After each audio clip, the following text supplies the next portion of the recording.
Hello students, आज हम पढ़ेंगे मॉडल ऑफ एन एटम। तो एटम का मॉडल सबसे पहले दिया था थॉमसन ने। तो Thomson model of an atom क्या कहता था बेटा? According to Thomson, an atom is a positive sphere in which electrons are embedded like plums in a pudding or pista on barfi और seeds in a watermelon। थॉमसन के accordingly atom क्या है बेटा? एक पॉजिटिव स्फीयर है जिसमें इलेक्ट्रॉन ऐसे इम्बेडेड होते हैं जैसे कि तरबूज के बीज होते हैं। जैसे तरबूज में बीज होते हैं वैसे ही इलेक्ट्रॉन्स जो हैं एटम में इम्बेडेड होते हैं अकॉर्डिंग टू थॉमसन। तो ये थॉमसन का मॉडल था जो कि एटम के रिगार्डिंग फेल हो गया। तो थॉमसन के बाद एक अगला साइंटिस्ट आया, उसका नाम था Rutherford. Rutherford model of an atom क्या कहता है? रदरफोर्ड ने क्या किया बेटा? Rutherford bombarded alpha particles on thin gold foil and he founded Number 1, almost all alpha particle went undeflected. Very few alpha particle changed their path, and very few alpha particles almost come back. देखो बेटा, Rutherford ने क्या किया? Rutherford ने एक alpha particles, एक thin gold foil ली, एक gold की एक पतली सी फॉयल ली, उस पर अल्फ़ा पार्टिकल्स ट्राई किए। अल्फ़ा पार्टिकल क्या होते हैं? Helium particle. उसने गोल्ड फॉयल पे हीलियम पार्टिकल टकराए, उसने देखा most of the alpha particle went undeflected. ज़्यादातर अल्फ़ा पार्टिकल बिना रुके बिल्कुल सीधा निकल गए। Very few alpha particle change their path. बहुत थोड़े अल्फ़ा पार्टिकल थे जिन्होंने अपना पाथ थोड़ा सा चेंज किया, टेढ़े हो गए। देखो डायग्राम में मैं दिखा रही हूँ, थोड़े तिरछे हो गए।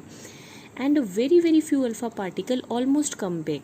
अगर आपने 20,000 अल्फ़ा पार्टिकल टकराए तो उसमें से एक अल्फ़ा पार्टिकल जाके पूरा का पूरा वापस आ गया। इससे रदरफोर्ड ने क्या कंक्लूजन निकाला? From here he concluded that because most of alpha particle when deflected, क्योंकि कहता ज़्यादातर अल्फ़ा पार्टिकल बिना रुके निकल गए, so most of the space in an atom is empty. इसका मतलब जो ज़्यादातर स्पेस है एटम का वो क्या है बेटा? खाली। ठीक है, क्योंकि अल्फ़ा पार्टिकल क्या होता है? Positive charge. अगर वो बिना रुके चले गए मतलब उनको कोई भी आगे पॉजिटिव नेगेटिव चार्ज नहीं मिला, जिसका मतलब ज़्यादातर स्पेस क्या है एटम का? वो खाली है। जो very few alpha particle change their path, जिन्होंने अपना पाथ चेंज किया, इसका मतलब बीच में सेंटर में थोड़ा सा पॉजिटिव पार्ट है जिसकी साइडों से टकराने पे उन्होंने अपना पाथ चेंज किया। And very few alpha particle almost came back. इसका मतलब कि सेंटर में जो पॉजिटिव पार्ट है उससे टकराने के बिल्कुल सेंटर में जाके जो अल्फ़ा पार्टिकल टकराया वो पूरा का पूरा वापस आ गया। इससे रदरफोर्ड ने ये कंक्लूजन निकाला कि according to Rutherford atom has 2 part. Atom के 2 पार्ट हैं, एक है बेटा न्यूक्लियस और एक है एक्स्ट्रा न्यूक्लियर रीजन। न्यूक्लियस कौन सा है? वो स्मॉल पॉजिटिव रीजन जिसमें कि सारा का सारा मास कंसनट्रेटेड है। A very small positive region present in an atom in which whole mass is concentrated। Nucleus बेटा वो छोटा सा पॉजिटिव पार्ट है एटम के अंदर जिसमें एटम का सारा मास कंसनट्रेटेड है। इसका बेटा साइज होता है 10⁻⁻15 metre. Second part is extra nuclear region. Extra nuclear region क्या है? Lots of vacant space. Nucleus के अराउंड जो एक ज़्यादातर जगह जो खाली है, lot of vacant space around nucleus in which electron revolve, जिसमें इलेक्ट्रॉन रिवॉल्व करते हैं, उसको क्या कहते हैं बेटा? Extra nuclear region. Size of an atom is of order 10⁻⁻10 metre. Atom का साइज़ 10⁻⁻10 मीटर होता है, न्यूक्लियस का साइज़ 10⁻⁻15 मीटर होता है। तो न्यूक्लियस जो है एटम से 1/10⁵ टाइम्स छोटा होता है। ठीक है, तो ये Rutherford model of an atom था। थॉमसन का मॉडल तो फेल हो गया क्योंकि उसने कहा कि एटम क्या है? पॉजिटिव चार्ज है, स्फीयर है और उसमें इलेक्ट्रॉन ऐसे इम्बेडेड हैं जैसे कि बर्फ़ी में पिस्ता लगा होता है, वाटरमेलन में सीड होते हैं। तो ये मॉडल फेल हो गया। उसके बाद रदरफोर्ड का मॉडल आया। रदरफोर्ड ने क्या किया कि गोल्ड फॉयल ली, उस पर हीलियम पार्टिकल टकराए।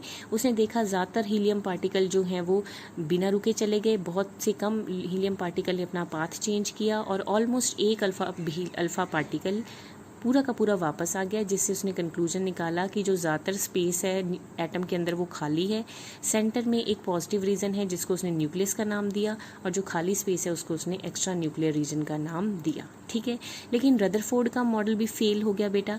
इसके फेलियर क्या थे कि जब उससे पूछा गया कि इलेक्ट्रॉन इस खाली स्पेस में घूम रहे हैं, क्या वो घूमते घूमते न्यूक्लियस में नहीं गिर जाएंगे? तो वो ये नहीं बता पाया कि इलेक्ट्रॉन न्यूक्लियस में क्यों नहीं गिर जाते, क्योंकि इलेक्ट्रॉन उसने कहा लगातार घूम रहे हैं, तो घूमते घूमते उससे पूछा गया वो न्यूक्लियस में भी तो गिर सकते हैं, पर वो इसकी एक्सप्लेनेशन नहीं दे पाया। तो ही फेल्ड टू एक्सप्लेन कि why electron do not fall in the nucleus. फिर उसे स्पेक्ट्रा ऑफ हाइड्रोजन के बारे में पूछा गया, but he fail to explain spectra of hydrogen. वो हाइड्रोजन का स्पेक्ट्रा भी एक्सप्लेन नहीं कर पाया, तो इस तरह से रदरफोर्ड का मॉडल भी फेल हो गया। उसके बाद फिर नया मॉडल आया, that is Bohr model of an atom. वो हम बाद में स्टडी करेंगे। आज हमने पढ़ा Thompson model of an atom and Rutherford model of an atom.